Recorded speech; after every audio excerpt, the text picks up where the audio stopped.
Released in July 2017, the Smash Up All-Stars for the first and only time gave us a Smash Up faction that was an amalgamation of cards from many of the factions released to date, which to that point was up to and including What Were We Thinking.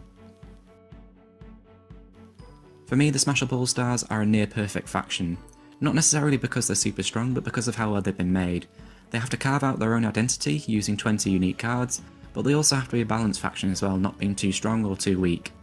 They do a lot of things from recovery to draw power and power counters to extra plays, and the job with the faction has been done so well that they don't feel oppressive or unfair to play against, but at the same time they offer plenty and will pair well with literally anything just because of the breadth of abilities that they bring. And this got me thinking, what if you didn't need to balance the faction? What is the strongest possible all-star faction that you can make? Let's see, shall we? Firstly, let's just go over the rules. Like the Smash Up All-Stars, I'm limiting myself to one card from any faction. While this is generally fine, there are some factions that have a couple of really good cards. The second rule here is that we're going to follow the standard minion formation in the same way as the Smash Up All-Stars, and what I mean by this is 4 power 2 minions, 3 power 3s, 2 power 4s and a king minion, which I'm classing as 5 printed power or above. This means no minions at power 0 or power 1. Unlike the All-Stars though, we don't have to worry about balancing and we can use cards that are actually more powerful than their printed power. For instance, the Aliens' 2 power 4 minions, the Invaders, were actually printed as power 3 to help balance the card. Lastly, I'm excluding Munchkin from the list for a few reasons. I consider Smash Up Munchkin to be its own base set rather than an expansion to the mainline game. Also, 4 or 5 of the factions have interactions with their own unique set mechanic, which are the treasures and the monsters.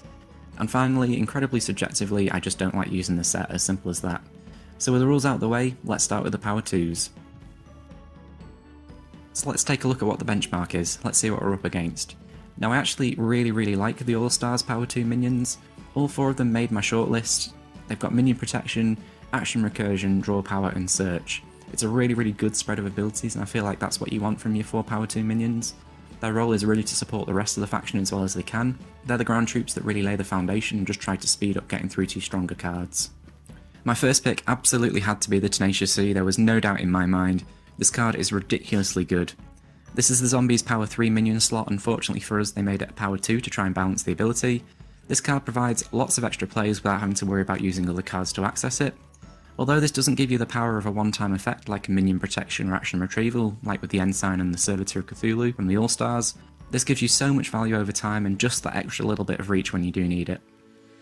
I knew that I wanted to draw power in the faction. As in Smash Up, like any competitive card game, the quicker you can go through your deck, the quicker you can access your best cards, combinations, counters, the more likely it is that you'll win the game, and that's particularly true for Smash Up where there's no downside to getting through to the end of your deck. I did originally start with the Enchantress and similar cards like Flufairy from the Itty Critters that just gave you a straight card draw. Then I came across the Tsar Eagle, which gave you added versatility of an alternative effect. However, ultimately I settled on the Manners bot because although the other options guaranteed you one draw, the Manners bot is effectively a coin flip every turn to draw you more cards over time. Now I realise it's not quite a coin flip because as you draw actions you're less likely to continue hitting them with this ability, but even if you hit 2, despite the fact that you've given information away to your opponents, I still value that much higher than a guaranteed private draw 1. Lastly, I had to contend with the other really good power 2 minion from the Astronauts. While destroying any in-play action is really strong, I feel like the effect is better suited to an action card than to a minion, especially when it's a one-time effect. You'll see from this list that there'll be a lot of greed just to try and maximise value as far as possible. If Tenacious C was my first pick, then First Mate wasn't far behind. One of the most notorious and strongest cards in Smash Up even to this day, like the Tenacious C, even breaking bases won't get rid of this card. And if you combo it with ways of permanently increasing its power, then you can potentially go on a base breaking spree. I knew this had to be in my faction. Finally, for those who came so close but didn't quite make the grade. While the Dust Devil is excellent, I felt like this was competing with the First Mate slot, and actually, again, the value over time always just goes to the First Mate. Funbear is one that even my lust for value over time couldn't ignore. This was actually the Teddy Bear's power 4 minion, I believe, that's how good the ability actually is. You just place it onto a base and watch it grow. It may even be enough of a deterrent to stop your opponent from playing minions on that base, that's how good the ability is. Ultimately though, I felt like this was just too passive of an effect, and actually there was just too much overlap with one of my power 3 picks. In the end, I settled on the Sprout. I mentioned that I did rate the All-Stars power 2 minions, and I just couldn't ignore the search potential that this card offers, especially when it's partnered with some broken power 3 minions and even other power 2 minions. I wouldn't hate using the Sprout to find the First Mate for example, that's how good the First Mate actually is. There is some internal synergy here with the Sprout making your deck one minion smaller, which makes it more likely that the mana spot will draw into an action. It's only tiny percentages, but everything you can do to give yourself the edge is a good thing. So let's finish with a final comparison, my All-Star Power 2s versus the actual All-Stars. I lost some versatility of abilities, but I traded them out for some ridiculous value over time, with some of the strongest Power 2 minions printed even to this day. How do you think I did?